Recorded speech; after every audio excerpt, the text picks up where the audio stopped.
Inflex, XX, latest, Yanyex, big up killer that, Nabukwira Magata, Ayonigi, big up Mashwed, Jerome Garwaziwa,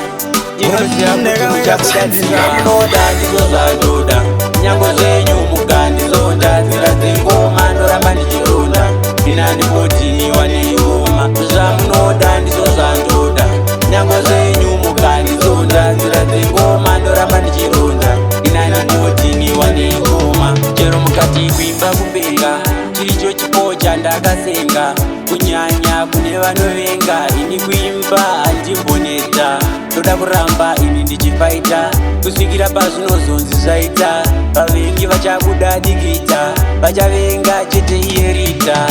zvamunoda ndizvo zvandoda Nyangozenyu mugandizonda nzira dzengoma ndoramba ndichironda inani kotini wanengoma zvamunoda ndizvo zvandoda Nyangozenyu mugandizonda nzira dzengoma ndoramba ndichironda inani kotini wanengoma oaita vagayi vasina chigayo uda vachita mabhosi vasina chigaro Inflex ndopagara zvinaro ndangota ndivasiye vakadaro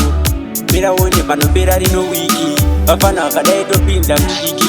ndoita vekuru vane piki anenge apona atoita laki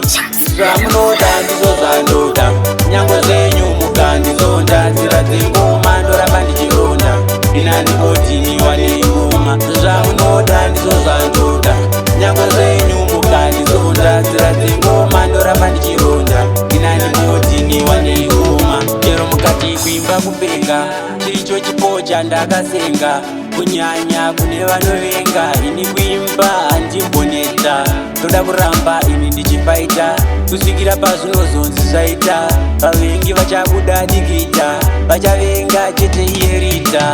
zvamunoda ndizvo zvandoda Nyangozenyu mugandizonda nzira dzengoma ndoramba ndichironda inani kotini wanengoma zvamunoda ndizvo zvandoda Nyangozenyu mugandizonda nzira dzengoma ndoramba ndichironda inani kotini wanengoma oaita vachita vagayi vasina chigayo uda vachita mabhosi vasina chigaro Inflex ndopagara zvinaro ndangota ndivasiye vakadaro miraone panopera rino wiki vafana vakadai topinza mushiki ndoita vekuru vane piki anenge apona atoita laki zvamunoda ndizvo zvandoda Nyangozenyu mugandizonda nzira dzengoma ndoramba ndichironda inani kotini wanengoma zvamunoda ndizvo zvandoda Nyangozenyu mugandizonda nzira dzengoma ndoramba ndichironda inani kotini wanengoma